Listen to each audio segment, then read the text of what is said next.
दीदी नर्मदे हर। नर्मदे हर। राधे राधे राधे दीदी। राधे, नर्मदे हर। तो हमारा बड़ा सौभाग्य है कि हम आज फिर आपके दर्शन हेतु यहाँ पे आपके नहीं, आश्रम आ हमारा गए हैं। सौभाग्य आप अचानक आ जा फिर आ गए सुबह सुबह। अचानक नलमदा जी बुला लेती हैं, प्रेरणा जी करती हैं तो जी पहुँच जी जाते हैं। जी। तो अ, हम आज का सेशन दीदी के साथ शुरू करते हैं। और तो दीदी से अभी थोड़ी देर पहले बात ही कर रहे थे। तो दीदी थोड़ी सी ब्रीफ में चर्चा हुई, लेकिन हाँ। हम और दर्शक भी बहुत लोगों के मन में ऐसी जिज्ञासा रहते हो कि मैं कुछ ज़्यादा तो नहीं, लेकिन थोड़े बहुत नर्मदा परिक्रमा वासियों से मिला हूँ जी और उनके जीवन के अनुभव के बारे में जानने की कोशिश की है। जी। तो सबसे पहले जो प्रश्न आता है किसी भी व्यक्ति के मन में वो ये है कि नर्मदा परिक्रमा होती क्या है। तो आप उस बारे में थोड़ा अगर प्रकाश डालें तो। जी। मैंने जैसे 2 बार नर्मदा पैदल परिक्रमा की और जो मेरा अनुभव भी है और नर्मदा पुराण में भी ये है, और ये बहुत बड़ी चीज़ है, इतनी साधारण चीज़ नहीं है ये नर्मदा परिक्रमा। आजकल सभी लोग, अधिकतर लोग कर रहे हैं, कुछ लोगों ने तो इसका प्रदर्शन भी बना दिया है। नर्मदा परिक्रमा जैसे अगर हम साधारण शब्दों में कहें तो ये हमें सार देती है, परिपूर्णता देती है। किंतु इससे हटकर के जो एक इसका तात्पर्य है परिक्रमा का, तो परिक्रमा जैसे हमारे जीवन की परिक्रमा होती है। जब हम बच्चे होते हैं तो हम ब्रह्मचर्य जीवन जीते हैं, फिर हम गृहस्थ में जाते हैं, फिर हम वानप्रस्थ में जाते हैं, और उसके बाद में फिर हम संन्यास की ओर जाते हैं। तो जीवन की भी एक पूरी परिक्रमा होती है। और जब हम नर्मदा परिक्रमा करते हैं तो जिस तरीके से हमारे जीवन में उतार चढ़ाव आते हैं, कठिनाइयाँ आती हैं, ग्रह कारज नाना जंजाला गोस्वामी जी कहते हैं, तो जो कठिनाइयाँ जैसी आती है वैसी कठिनाइयाँ हमें नर्मदा परिक्रमा में आती हैं। अब यहाँ पे विचारने की बात ये है कि जब नर्मदा परिक्रमा हम करते हैं तो कभी तो ऐसा होता, क्योंकि माई के किनारे का रास्ता है, कहीं कंकड़ होते हैं, कहीं कीचड़ होती है, पत्थर होते हैं, कहीं अच्छा रास्ता होता है, कहीं रुकने के आश्रम है तो व्यवस्थाएं हो जाती, कभी कभी खुले में रुकना पड़ता है, कभी भोजन नहीं मिलता है लेकिन कभी कभी थोड़ा सा दुर्लभ हो जाता है। तो ऐसी समस्याएं जो जीवन में आती हैं हमारे, वही परिक्रमा में आती हैं। और परिक्रमा का जो मूल के जहाँ से हम परिक्रमा प्रारंभ करते हैं, परिक्रमा 2 जगह से प्रारंभ होती है, एक तो अमरकंटक जी से होती है और एक ओमकारेश्वर से होती है। तो जब हम जहाँ से परिक्रमा प्रारंभ करते हैं और फिर पूर्ण करके खंबात की खाड़ी, अरब सागर की खाड़ी से माई को पार करके, समुद्र पार करके जब वापस हम उसी स्थान पर आते हैं जहाँ से हम प्रारंभ करते हैं, तो इसका मतलब परिक्रमा पूरा जो हमने एक क्रम है उसको पूरा कर लिया और उसी स्थान पे हम आ गए। तो ये अगर कोई साधक है या कोई ग्रस्त भी है और इसका महत्व अगर समझता है तो उसका मतलब ये है कि आपके जीवन की जो पूर्णता है वो पूर्ण हो गई। मतलब आपने जो जीवन का जो क्रम था वो पूरा कर लिया है, सब चीज़ें आपने देख ली हैं संसार में, काम क्रोध लोभ मोह माया सब कुछ देख लिया। और जब आप वहाँ पर पहुँच गए और पूर्णता हुई तो हमने वो जहाँ से उठाया, अमरकंटक जी से उठाया, ओमकारेश्वर जी से उठाया, तो परिक्रमा पूर्ण हुई वहाँ पे। तो ये हमें संकेत करती है और ये हमें आगे के लिए प्रेरित करती है कि अब आप भी पूर्ण हो जाएं। और हम कब पूर्ण होंगे? जब हम उस परमात्मा में मिलेंगे। तो वहाँ पर तात्पर्य ये होता कि अब आपने सब कुछ देख लिया और आप परिक्रमा करने के बाद में आप वहाँ पर ठहर जाएं, क्योंकि आप उस पूर्णता पर पहुँच गए, आप पूरी परिक्रमा करके आ गए, आपके देखने के लिए कुछ बचा नहीं है आपको। इसलिए अब केवल और केवल आप माँ को देखिए और ईश्वर को देखिए और उस आत्मा में, उस परमात्मा में अपनी आत्मा को मिला दीजिए, तब आपकी पूर्णता परिक्रमा है। बहुत दीदी, बहुत मतलब इतना सही में आप जो कहा कि सार जीवन का ना, जी मतलब जी आपने बहुत अच्छा उदाहरण देके समझाया है वो, जी। कि जैसे हम अपना जीवन शुरू करते हैं, जन्म हमारा होता है हम्म। और उसको जो जीवन काल आपने कितना सुंदर उदाहरण से कहा कि जैसे कि नर्मदा जी की परिक्रमा है तो जीवन भी एक परिक्रमा ही हुई है। परिक्रमा है। वो शुरू होती है, जी भले ही हम उसका ज्ञान नहीं रहता उस समय, क्योंकि हाँ। परिक्रमा के पहले भी ज्ञान नहीं रहता कि हमारी यात्रा ईश्वर से प्रारंभ हुई है और ईश्वर से ही वो पूर्ण होगी। हाँ ये बहुत सुंदर आपने उदाहरण के माध्यम हाँ। से क्योंकि ये माया है, पूरी तरीके से माया है। और जब हम सब कुछ देख चुके हैं तो पुनः हमें उसमें, क्योंकि हमें वास्तविकता पता चल गई कि वहाँ पे रियलिटी में कुछ नहीं है। जो परिक्रमा में हमने सब उतार चढ़ाव देखे तो हम अब मन हमारा भटकेगा नहीं, क्योंकि हमने पूरी परिक्रमा कर ली है। उसके बाद अगर फिर कहीं से आप रिवर्स करते हो तो फिर कई जन्म लग जाएंगे आपको परिक्रमा पूर्ण होने में। परिक्रमा पूर्ण मतलब परमात्मा से आत्मा को मिलना वाला। शरीर की जो यात्रा है वो हाँ यात्रा नहीं है, हाँ, शरीर वो से यात्रा परिक्रमा कर नहीं ली है। वो परिक्रमा नहीं हाँ, कहलाएगी, आत्मा की परिक्रमा पूर्ण आत्मा की होनी चाहिए। परिक्रमा, क्योंकि नर्मदा जी की जो परिक्रमा है वो सब कुछ देती है, भौतिक चीज़ें तो मिलती ही हैं, हाँ। लेकिन जो सबसे बड़ी चीज़ है वो वैराग्य देती है, और दुनिया में ऐसी कोई जगह नहीं जो वैराग्य देती हो। और हमारे जीवन का मूल उद्देश्य वैराग्य, क्यों? जीवन का नियम वियोग है, संयोग नहीं। संयोग तो थोड़ी देर के लिए होता है। बच्चे हैं आपके, आपके साथ खेल रहे हैं, आपको छोड़ के नहीं जा सकते। बड़े हो जाएंगे वो चले जाते हैं जॉब करने के लिए। आपके माँ बाप हैं, बुजुर्ग हो गए, वो भी चले जाते हैं। तो ये थोड़ी देर का संयोग है, लेकिन वियोग जो है, वियोग वास्तविक है। तो वो वियोग को, उसकी जो वास्तविकता है वो हमारे मन, आत्मा और तन अच्छी तरीके से समझ जाता है कि अभी यहाँ कुछ नहीं है।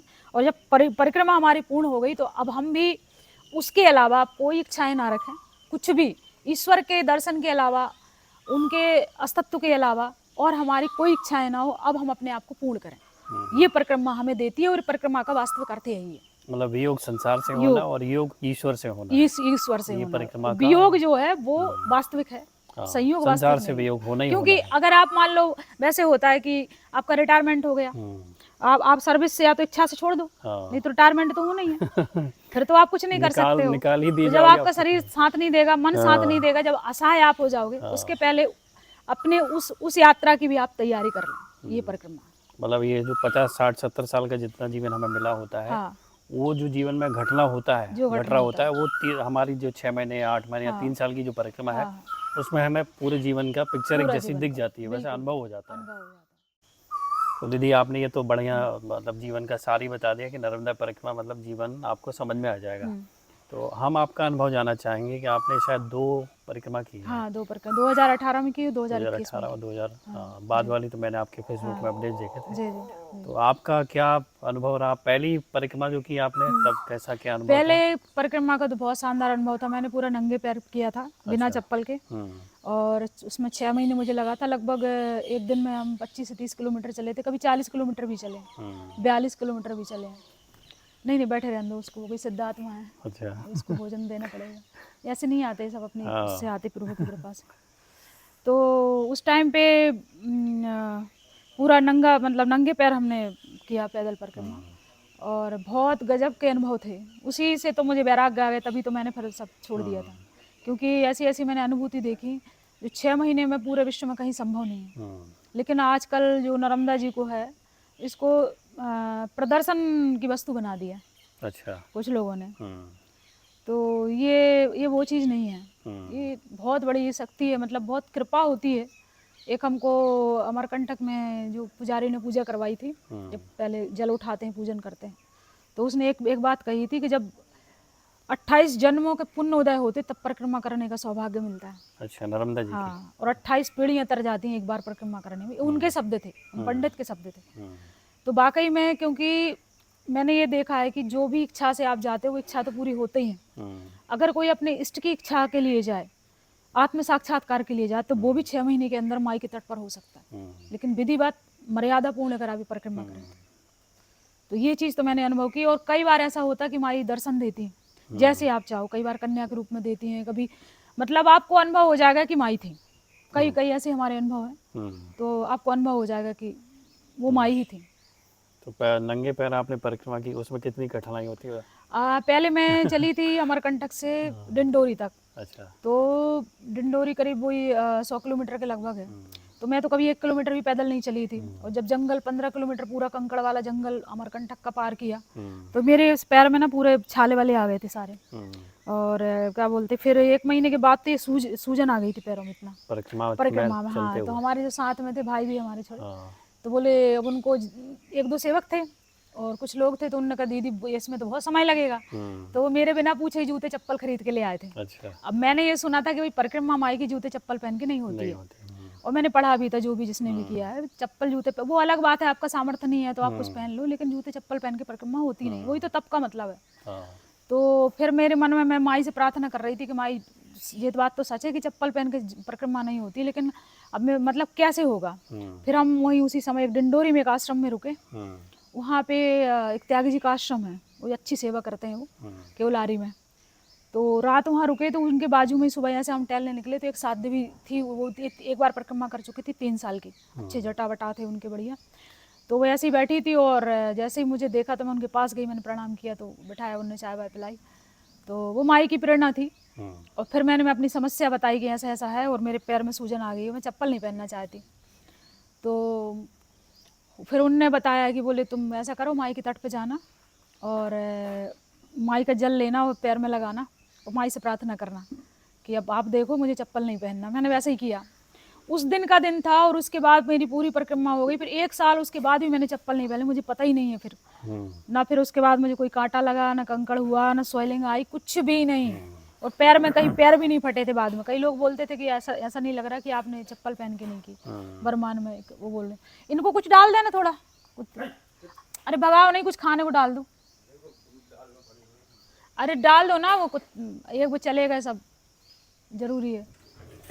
तो वो मतलब वो एक अनुभव था। माई ने वाकई उस दिन के बाद से ना कुछ हुआ ही नहीं।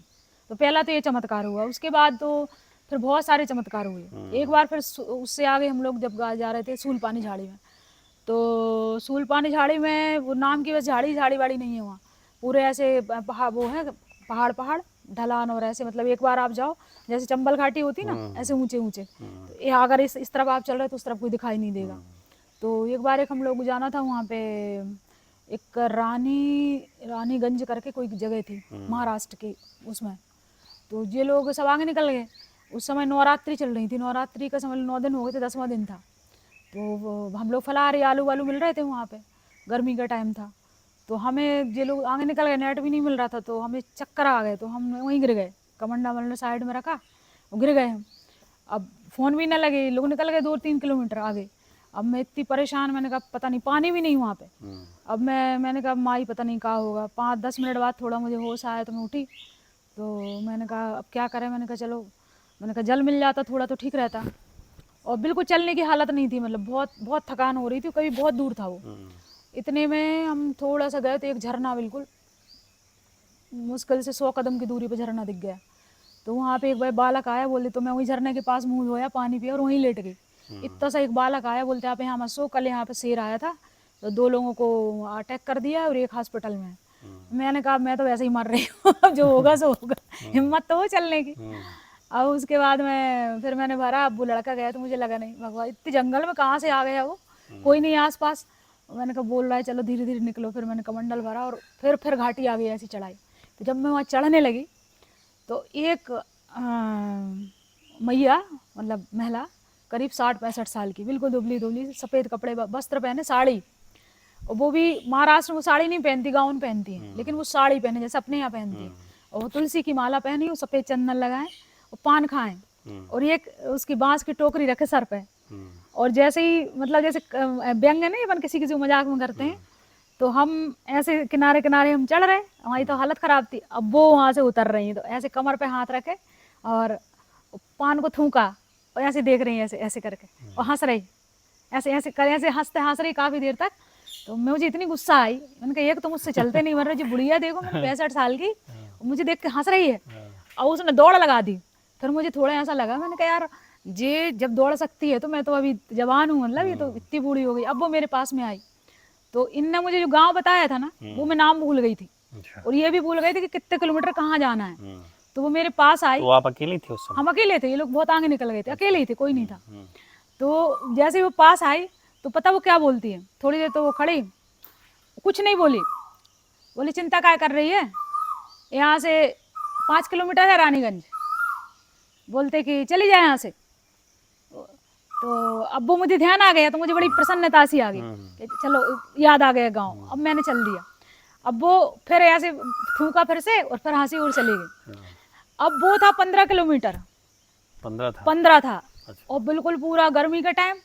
अब जैसे ही वो बोल के निकली, उसके बाद हमें याद ही नहीं कि हमें चक्कर आ रहे थे, कि हमें भूख लगी थी, कि हमारे पैर दर्द हो रहे हैं। हम सीधा जा करके वही रानीगंज पहुंचे। 15 किलोमीटर जे लोग वहीं रुके थे। उनने 5 बताया। हाँ, अब हाँ, जब हम उधर पहुंच गए और पहुंच के एक चबूतरा बना था, वहाँ खुले में बैठे। हाँ। तो वहीं भोजन की व्यवस्था होना थी। तो बोले कौन सा गांव, बोले रानीगंज। अरे बोले मैंने कितना, बोले यहाँ से कितना, बोले 15 किलोमीटर। और जब मुझे एकदम से याद आया कि इतनी ऊर्जा कहाँ से आ गई मेरे पास में, और वो मतलब उधर तो आसपास कोई झोपड़ी नहीं है, कुछ नहीं है। वो तब मुझे इतना, मैं बैठी और फिर मुझे रोना आया। मैंने कहा बताओ, माई आई और मैं समझ तक नहीं, क्योंकि मैंने तो बताया नहीं था मुझे कहाँ जाना। उन्होंने उस गांव का भी नाम बताया और इतनी ऊर्जा आ गई, थकान मकान सब दूर हो गई। तो फिर क्या बोलते हैं, फिर मैं उधर बैठी और मैंने फिर ध्यान करके मैंने कहा कि माई तो आई, और मैंने कहा तुमने हम पे चरण भी नहीं छू पाए, वो तो पक्के में तो वहीं थी, इतनी ऊर्जा तो आती नहीं। फिर मैंने कहा देखो ऐसा है, हम तो मूढ़मती ठहरे, मैंने कहा ऐसे दर्शन मत देना, जब भी दो ना तो अपने स्वरूप दिव्य दर्शन देना। तो वाकई में फिर माई ने हमें गुजरात में दिव्य दर्शन दिया, 2 मिनट के लिए दिव्य दर्शन। कौन से स्थान पे? भरूच में। तो आपने पहचाना कैसे माई को? मूर्ति में से प्रकट हो दिव्य गई, दिव्य मूर्ति में दर्शन, से, मूर्ति में मूर्ति में से श्री विग्रह से। माई के दांत दिखे, माई हंसी, पलके झपकी, 9 ही रूप दिखा दी माई। उस समय उधर तो 8 दिन तक ऐसी अवस्था हो गई थी मेरी कि ऐसा लग रहा था कि आत्मा निकल गई, शरीर अलग है। 8 अभी तक उसका मतलब प्रभाव खत्म नहीं हुआ। उस टाइम के तो ये था, ऐसा लग रहा था जैसे किसी को करंट लग जाता है ना, फिर उस शरीर में कुछ नहीं रहता, वैसी हालत हो गई थी। मतलब सब कुछ वहीं खत्म हो गया, तो पूरी इच्छाएं वहीं खत्म हो गई। इतना सुंदर स्वरूप माई का, इतना सुंदर है, इतनी सुंदर है कि एक बार कोई देख ले तो कोई मांगने की इच्छा ही खत्म हो जाए। बस चेहरा देखा है माई का, बहुत सुंदर। मतलब वो होता ना कि दिव्य दर्शन का अनुभूति अलग होती। यहाँ पर भी जो श्री विग्रह में आपके यहाँ विराजमान है ना, वो भी बड़े सुंदर स्वरूप है माता के। इससे वो मैं उसकी फोटो में लाई हूँ, फोटो नहीं आई थी 2-3 बार। तो फिर मैंने प्रार्थना की मेरे रूम में लगी, वो दिखाऊंगी मैं। तो हमें तो राधा रानी के स्वरूप लगती है। वो वाला हमारे मुंह से राधा रानी निकलता है इनके लिए तो। वो राधे रानी तो है, नारायणी तो वही है ना, नारायणी है माई। बहुत बढ़िया। तो वो मतलब माई के जब दर्शन हुए ना, तो फिर उधर से फिर जो कुछ बचा खुचा था वो पूरा वहाँ समा। वहाँ तो फिर ऐसा लगा था मुझे कि अब जाऊँ ना। अच्छा वो ऐसी जगह था जहाँ शमशान घाट था, वहाँ पे विराजमान है, उधर कोई जाता नहीं है। और हम अकेले, उस दिन हम लोग की लड़ाई हो गई तो हम लोग बिछड़ गए थे सब, और माई ने हमें वहाँ बुला ली और रात हमने वहीं काटी उसी मंदिर में। लड़ाई उन्हीं करवाई थी दर्शन के लिए। इतने दूर यहाँ बैठे हुए, ऐसे मुर्दे जल रहे थे वहाँ जहाँ हम रुके थे।